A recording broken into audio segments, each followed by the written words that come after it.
calm down. I'm just so excited to be back because it's been like more than a month since I filmed anything for YouTube, and I thought that I might as well come back and chat about something that a lot of people ask me on Instagram, because I don't know if you guys noticed, but well, I'm sure you guys noticed, but on Instagram they had that whole ask me a question feature on the stories, and a lot of people asked me about skincare, and then I got to the point where I told them that I actually had eczema, and people were like, what? You'd never say?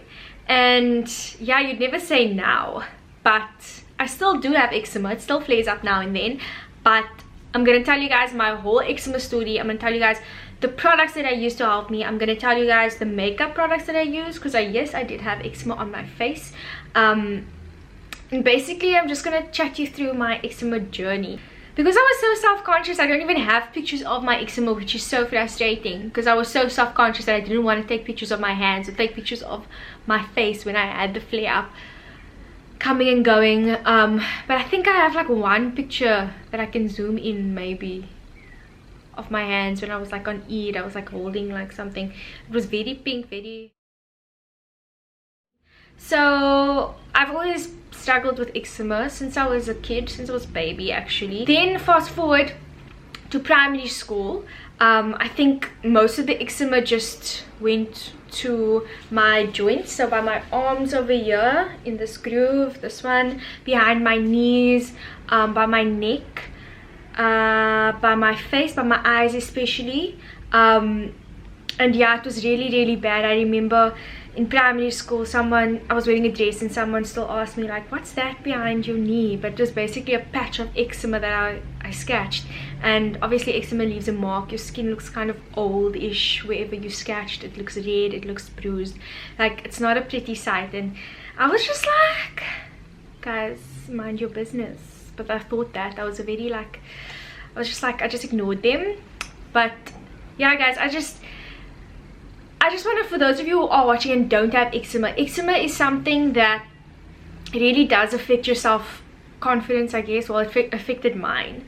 I always felt very conscious wherever I had eczema, especially if it's somewhere visible where people could see, because it's not a pretty sight. Oftentimes it would bleed, like I know behind my knees, and you're always moving, like you call your legs, but your legs, like when you're walking, you're always moving, and if your eczema is behind your knees, like it would open up because of the movement and it would bleed a lot. And I literally have vivid memories of this because it was such a painful experience. But anyway, fast forward to high school. Luckily the eczema behind my knees went away, and I know like in primary school I used to use BioCort, which is a cortisone cream, which isn't always great because it thins out your skin. That's what they say. And I used to use Aqueous cream. Apparently that's not great for you either. But anyway, but yeah, fast forward to high school, and the places that I still had eczema was basically around my eyes. I got a little bit on my neck, and I had my hands, but basically the neck and the eyes weren't as bad as my hands. So I don't know if you guys can see right now. Let me try and get it to focus. So right now my hands are looking pretty good, guys. If you had to see my hands, it was crazy bad. My fingers were super fat, way fatter than this. It was super inflamed, it was super red. It always used to bleed by the joints, by my fingers. It was just really swollen, and the eczema spread all the way from the top. Like it first stopped until here, and then as I got, like it just spread more all the way down to my wrist area, to the point where over here even had eczema. And this was really sore because, you know, movement. Anyway, so I suffered with that on my hands for like a while. I think a year and a half. It was really severe. And yeah, one experience I remember about having eczema on my hands was on a date with this guy, and I was always very self-conscious about my hands. I used to hide it, like I used to like put it like in my sleeves like this, or I used to wear gloves, or I used to put my hands in my pockets, and I was on a date, and then like I had to pay for something, and he was like, what's that on your hands? And I was like I was so self-conscious because I really liked him, he was so cute, but I was just like, oh my god, like, yo, like, calm down, Nuzhah. Don't be self-conscious, it's okay, it's just eczema, like, you can't help that. But anyway, I had to tell him like it's eczema, but like you could just see, like, I just felt so uncomfortable, and you could just see on his face he was just like I don't want to touch you. Like, I don't know if he was like that, but in my mind, like, I think a lot of people think that it is contagious. I don't think it's contagious. Like, I used to hug my family all the time, I used to touch them all the time, they didn't get it. It was just me that had it. But yeah, I don't think eczema is contagious. So like, I always felt offended, like, when people were like, oh, I don't want to touch you or hold your hand. Like, that was like, especially when you go on dates, guys, like when people are like holding your hands, like, you want them to hold your hand and you want that nice smooth hands, but then they hold your hand and your hand is like a rough and swollen and not great. So yeah, that was one experience that I remember. Let me fast forward to what happened after that. So I was okay with my hands because it was something that, okay, I wasn't okay, but I was okay to the point where I could hide it, or I could hide it as often. One of the things that I hated about having eczema on my hands was that your hands is something that you use every single day. It's something that's always moving, so you're always having to basically move your joints, and that's where it always used to crack and bleed, and it was very, very painful. And at night I'd sometimes go to bed, and then I'd wake up in the morning and I would have scratched my hands open, and it was just a nightmare. But anyway, so fast forward, I was like, okay, fine, there's nothing I can do. I was like, I'm just gonna use like some of this cream, some of that cream, like I'm gonna continue with the BioCoat, hopefully it helps. Like, there used to be stages, sometimes the BioCoat helped, sometimes it didn't, like, but it never went away, it just kind of got worse. Then all of a sudden it was second year varsity. I still had my eczema on my hands, and the eczema spread to my mouth, like around my mouth region. And I was at that point where I was wearing makeup, and I liked wearing makeup, and I was like, I actually, like, when it spread around my mouth, I started getting so self-conscious, because now it's not even something that you can hide, it's now on your face. This is something that everybody's going to look at. It's almost like, it's like when I had, not acne, but when I had pimples all over my face, I felt so self-conscious. This was like a few years back. And now eczema, it's the same, because it's like a really, really dryness, like dry skin that people can see. Like, people used to ask me, what is that on your face? Like, imagine someone comes up to you and be like, what is that on your face? Like, obviously you're gonna feel even more self-conscious, and it happened like a lot. So I got to the point where I didn't even want to leave my house because I felt so self-conscious. And I know it's something so, like, if you think about it, it's silly, because it's like, it's an appearance, like, that shouldn't prevent you from living your life. But I was at that point where I was just so self-conscious about it, because it was all around my mouth. It was like a darker color than the rest of my face. When I wore makeup over it, you could actually see it, because the skin was so dry that foundation would sit. Like, yeah, it wasn't great. So what I did was I went to a dermatologist. I made an appointment, and I remember I went to UCT private hospital. So I went for consultation with Dr. Thureya Isaacs, and it was the best consultation, like, best money that best money that my dad spent. And she looked at my hand, she looked at my mouth area. I told her like my symptoms, I told her like how long I've had it, all the stuff that I'm using, or that I used. I advise you not to just go and try and get it. A lot of them needs a prescription. I advise you to go and see a dermatologist before you get any products or use anything on your skin, because your skin and my skin are very, very different. So what works for me might not work for you, and I'm not a doctor, I'm not telling you what to do, so don't blame me if you go out and you get this stuff and then it does something else to you. Because yeah, I suggest that you go to a dermatologist. If you can go to Dr. Thureya Isaacs, even better. But yeah, anyway, so what she did for me was, she told me, first of all, any fragrance, lotions, avoid that. So hand creams, do not use any like scented hand creams, avoid that completely. Body wash, don't use body wash, don't use soap, not even Dove. I thought Dove was fine, but Dove's not fine. She said the best body wash and body kind of range is probably Cetaphil, which I still use to this day. So I wash with this. Cetaphil is a very expensive brand, I must tell you that now. You can get it at like pharmacies, drugstores, you can get it at like Discount Clicks, but it is very expensive. Like I think this is 280 rand or 300 rand for this body wash alone. But I promise you, it works like a bomb. For me, it worked. As soon as I started to use, well, all of these products that she gave me in combination, I promise you, like 2 weeks later, my skin was so much better, like so much better. And like, because it just worked so amazingly, I've never looked back. Like I continue to this day to use those products, because I know if I start to use like fragrance soap, all of a sudden my eczema will come back, especially on my hands. So I use the Cetaphil skin restoring body wash. Then like I make sure I use the gentle skin cleanser for my face, like to cleanse my face. And also like when you're washing your hands after you go to the bathroom, I use this as well.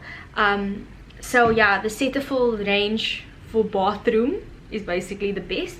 And I also used Epimax. Epimax is a bit cheaper for lotion. This is the thicker one. Yeah, so it's basically hypoallergenic, fragrance and colorant free. And this I used for a long time. I used it in conjunction with all the other products, but what I found is that this is quite a thick consistency. Like it's a very thick kind of a cream, like it's a cream. So using this on your face and whatever, for your body it's fine, but on your face I feel like it's a bit thick. But it does the job, it works really well, and it's much cheaper than Cetaphil lotions. But today, because I can afford to, I have invested in the Cetaphil face cream. So I use this. I always make sure I have this in my bag. And then I also invested in the face and body. So I use this on the rest of my body as a moisturizer. This is just to give me extra hydration, because it kind of like this, for example, this is dry to very dry skin. It's also for sensitive skin. It hydrates and protects skin. It's non-greasy, won't block your pores, and it's fragrance free. So all of those things, like I don't mind spending like this, I think was 300 rand, but this will last me for like a really long. Like I bought this like I think 2 months ago, and I still have like a lot left. So it's definitely worth the investment. Then what the dermatologist prescribed for me was, she prescribed for my hands, because your hands have basically a thicker skin than, for example, your face or other places in your body. She said I could use Dovate ointment. So I think, to be honest, I think this was the magic that really helped my hands, this Dovate ointment, because like even the first night after using it, like the next day my hands felt so much better. So this cream I think saved my eczema on my hands. But it's a very, like, why they suggest that you go to a dermatologist is because the dermatologist tells you how often you need to use it, like over the period that you use it. They tell you, like, for example, like that is a cream that if you use too often, it will really thin out your skin. So you need to take breaks, like after 2 days, you use it every 2 days or so. So you need to see a dermatologist. Don't just get the ointment, put it on your skin, use it every day, and the next thing you know, your skin is so worn out or so thin because you didn't go to a dermatologist and get the good, like get the right prescription for you and usage kind of instructions. Yeah, you didn't get the right instructions for you and for your situation. Then for the eczema around my mouth, I used Advantan. This is how the Advantan looks. It's kind of used up because I use it so much. And both Dovate and Advantan, I think, or I don't know if you need a prescription for Advantan, but I know for Dovate you definitely do. You might need for both actually, I don't know. But yeah, so I used that around my mouth, and immediately the next day I saw a difference in my mouth after using it, I think for a week. Not every single day, I think it was alternate days. My eczema around my mouth completely disappeared. And when my skin does flare up, I use the Advantan, but not regularly, just when it flares up, and then it takes it away. for at least a while. So that's what she prescribed for me, and I've never looked back ever since. Like, honestly guys, like, if there's something, if you're struggling with eczema, go and see a dermatologist, preferably the one I saw. Because why? Because UCT Private is always kind of, they're like at the top of the game when it comes to research and innovate, like research with regards to these kind of things. So if there's something new on the market, if there's something that's really like nothing's working for you, they're probably the ones that can really help you, well, really help you. So yeah, then let's move on. So obviously you don't want makeup that either aggravates your skin or sits in your makeup where it looks even more like, you know, not nice. So what I suggest, if you do suffer with eczema on your face and you want to wear makeup, eczema, because it's, your skin is so dry, you need to use products that are very hydrating, products with no fragrance, because that's going to irritate your skin, products which kind of aren't extra drying, so like powders and stuff you must be very careful about, because that kind of just sits on your skin and makes it like look more like, you'll actually see the product of foundation or the product of powder sitting on top of your eczema, which is not grand. So yeah, so what I find was really helpful was to use a very hydrating primer. One primer that I can suggest that you guys try if you have eczema is the Smashbox Photo Finish Primerizer. Yeah, I just feel like it's a very hydrating primer. Like, you get a lot of different primers. Some primers, like, they have different usages. Some is to like minimize pores, some is mattifying. Definitely are not supposed to use a mattifying primer if you have eczema, because that's going to just make your skin look extra dry. Like, it's going to sit on your dry skin already and try and make it more matte. So avoid that. Always make sure to prep and prime your face before you apply anything. So obviously use your lotions that you use beforehand to give your skin some moisture. Use some primerizer. I'm not sure if this really has fragrance. It might have a bit of fragrance, but I didn't get a reaction to it. So yeah, I think primerizer was good. This was like last year or the year before. No, last year I got primerizer, and I used primerizer like when I had still like my eczema breakout, and I felt like this moisturized my skin really well. So for foundations, I'd advise using definitely not like a thick foundation or like a mattifying foundation. Use a thinner kind of foundation. So either use like the Benefit Hello Flawless Oxygen Wow. It still gives you like good enough coverage. Then you can also use the MAC Face and Body. You can also use the Flormar what's the foundation, not the Perfect Coverage because that's a bit thick. Even though Flormar is really good for you because it is kind of like a skincare brand and it has natural kind of ingredients. Smooth Touch Foundation, but it's like the Perfect Coverage, not exactly obviously, but it's a thinner formula, so perhaps that one. So yeah, just go for foundations that are like not as full coverage and not as mattifying, because you want to hydrate your skin. You don't want the eczema to look extra dry. And then yeah, so be very careful about using powders. I wouldn't bake my face if I have eczema. And yeah, just be careful also with setting sprays. Don't use setting sprays with fragrance because that could flare up your eczema. And yeah, it's eczema on your face is not grand, guys. I know that.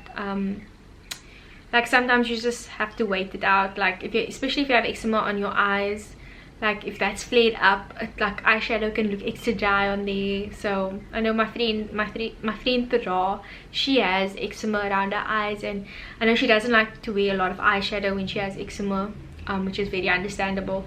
So yeah, just use products that are super hydrating, also products that don't have like weird and unnecessary chemicals in. So just make sure that you chat to the consultant, the makeup consultant, or find out information about the brands that you're using, just to make sure that there's no like weird ingredients in there. But alhamdulillah, I say thank you to God that I know it sounds very dramatic, but it was a really painful thing to live with.